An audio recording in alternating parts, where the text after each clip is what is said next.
Gold 5,500 ounce dollar అంటే ఒక ounce gold price 5,500 ఒక 1 వీక్ బ్యాక్ పీక్ వెళ్ళిపోయింది. అదే టైంలో సిల్వర్ కూడా $125 పీక్లో ఉంది 1 వీక్ బ్యాక్, ఎగ్జాక్ట్లీ జనవరి 30th అనుకుంటా, ఇంచుమించు 30th 31st 30th peak time. తర్వాత ఇక అవధులు లేకుండా పెరుగుతున్న టైంలో ట్రంప్ గారు ఒక వార్త చెప్పారు, ఫెడ్ చైర్మన్ మారుస్తున్నాను, మిస్టర్ వార్ష్ ఎన్నిక కాబోతున్నాను చెప్పాను. అంటే ఇతను ఏంటి అంటే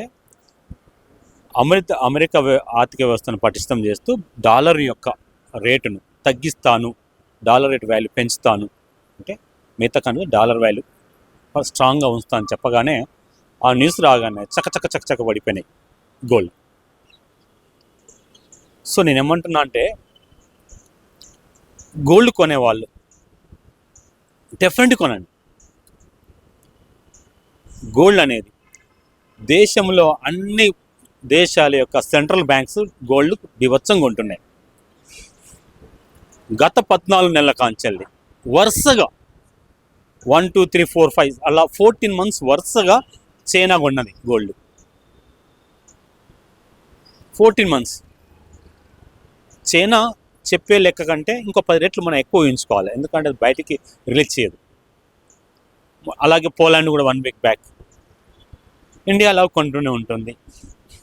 అంటే డాలర్ మీద నమ్మకం లేక ట్రంప్ యొక్క చర్యల మీద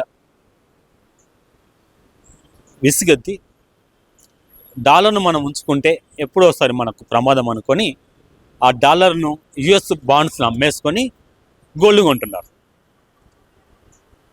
ప్రపంచవ్యాప్తంగా అన్ని దేశాలు ఇవే పనిచేస్తున్నాయి కాబట్టి గోల్డ్ పెరుగుతూనే ఉన్నది.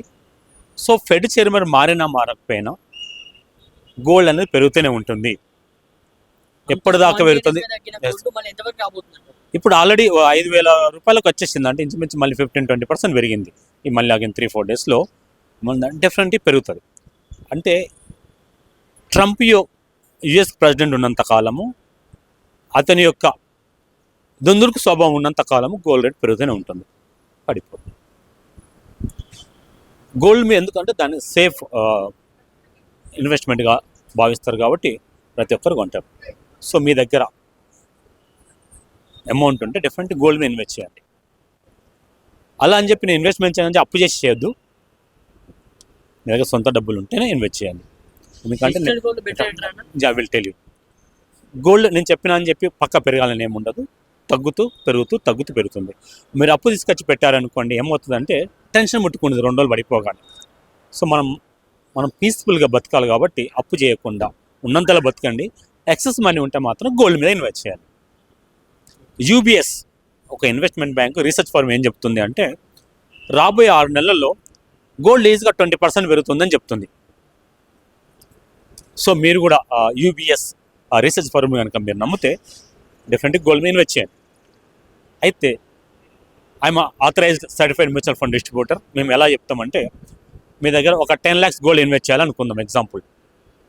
మీరు ఈ రోజుకు 1 lakh ఇన్వెస్ట్ చేయండి, వెయిట్ చేయండి, 1 నెల 2 నెలలు 3 నెలలు, మళ్ళీ ఒక 20% 10% ఏదో ఒక నెగిటివ్ న్యూస్ వస్తుంది, అప్పుడు మళ్ళీ కొంత ఇన్వెస్ట్ చేయండి, మళ్ళీ కొద్దిగా ఇట్లా కొద్దిగా ఇంటర్వల్గా పడినప్పుడు ఇన్వెస్ట్ చేయండి. లాంగ్ టర్మ్ కనుక మీకు మంచి లాభాలు వస్తాయి. దానికోసం మీరు మీకు రియల్గా ధరించడానికి కనుక గోల్డ్ లేకుంటే గోల్డ్ కొనండి. బట్ ఇన్వెస్ట్మెంట్ పర్పస్ కోసం అయితే లాంగ్ టర్మ్ అయితే only invest in gold mutual funds. Gold mutual ఫండ్లు ఇన్వెస్ట్ మీరు యావరేజ్ చేసుకోవచ్చు, పడిన ప్రతిసారి కొంటే అది యావరేజ్ అవుతుంది. సో కాబట్టి advice gold mutual fund, SBI gold mutual fund ఉంటుంది, నిప్పాన్ వాళ్ళది మంచి నేమ్ ఉన్న నిప్పాన్ వాళ్ళది గోల్డ్ మ్యూచువల్ ఫండ్ ఉంటుంది, ఐసిఐసిఐ వాళ్ళ గోల్డ్ ఫండ్ ఉంటుంది. చాలా మ్యూచువల్ ఫండ్ యొక్క గోల్డ్ ఇన్వెస్ట్మెంట్ చేస్తుంది. డిఫరెంట్ గోల్డ్ ఇన్వెస్ట్ చేయండి. ఓకే, పడిన ప్రతిసారి ఇన్వెస్ట్ చేయండి, పక్క లాభాలు వస్తాయి. ఇక సిల్వర్ ఏంటి అంటే ఇంతకుముందున్న ఇండస్ట్రియల్ యూజ్తో పాటు అగైన్ ఇంకా పెరిగింది. అంటే సోలార్ యొక్క వినియోగం పెరిగింది కాబట్టి సోలార్ పవర్లో మనం యూజ్ చేసేదానికి ప్రతి దేశ సపోర్ట్ చేస్తున్నాయి కాబట్టి సోలార్ పవర్కి ఆటోమేటిక్గా సోలార్ ప్యానెల్ మీద ఆటోమేటిక్ సిల్వర్ యూజ్ చేస్తారు కాబట్టి అలా పెరిగింది. ఎలక్ట్రిక్ వెహికల్స్ మనం డే బై డే ఎక్కువగా ఉంటున్నాం కాబట్టి ఎలక్ట్రిక్ వెహికల్స్ మీద, తర్వాత ఏఐ డేటా సెంటర్స్ మీద సో ఆ డేటా సెంటర్ మీద చిప్స్ అన్నీ కూడా సిల్వర్ మిక్స్తో ఉంటుంది కాబట్టి ఆటోమేటిక్గా సిల్వర్ రేట్ పెరగడం జరిగింది. అలాగే చైనా యొక్క ఎక్స్పోర్ట్ ఆపింది కాబట్టి పెరుగుతున్నాయి. కాబట్టి మీకు ఇన్వెస్ట్మెంట్ అగైన్ డబ్బులు ఉంటే సిల్వర్ మీద ఇన్వెస్ట్ చేయాలి. బట్ సిల్వర్ మాత్రము పడిపోతుంటుంది, సైక్లిక్ నేచర్ ఉంటుంది. ఈ సిల్వర్ ఇన్వెస్ట్మెంట్ మాత్రం డెఫినెట్లీ మీ యొక్క ఫైనాన్స్ అడ్వైజర్ని అడిగి మాత్రం ఇన్వెస్ట్ చేయండి, లేదా సిల్వర్ ఫండ్లో ఇన్వెస్ట్ చేయండి. పడిన ప్రతిసారి ఇన్వెస్ట్ చేయండి. బట్ గుర్తుపెట్టుకోండి, సిల్వర్ పడినప్పుడు మాత్రం చాలా బీభత్సంగా పడిపోతుంది. అది గుర్తుపెట్టుకోండి. రిస్క్ టేకర్స్ ఈ అడ్వైజ్ మాత్రం సిల్వర్స్కి మాత్రం డెఫినెట్ రిస్క్ టేకర్స్ మాత్రమే బాగా పడినప్పుడు చాలా బాగా పడిపోతుంది కాబట్టి అది. సో సిల్వర్ గోల్డ్లో మీకు ఎప్పుడు ఇస్తాయి. ఇంకా మెటల్లో ఈవెన్ కాపర్, ప్లాటినం కూడా బాగా పెరుగుతున్నాయి కాబట్టి మీ ఫైనాన్షియల్ అడ్వైజర్ కన్సల్ట్ తీసుకొని మెటల్స్ మీద ఇన్వెస్ట్ చేయండి, మంచి లాభాలు వస్తాయి. ఇక ట్రంప్ ఉన్నంత వరకు గోల్డ్ రేట్ పెరుగుతూనే ఉంటుంది, ఇండస్ట్రీస్లో సిల్వర్ రేట్ పెరుగుతూనే ఉంటుంది. మీ దగ్గర డబ్బులు ఉంటే ఓకేనా, అప్పు చేయకండి, ఉన్నంతలో బతకండి, సంతోషంగా ఉండండి. ఎక్సెస్ మనీ ఉంటే మాత్రం ఇన్వెస్ట్ చేయండి.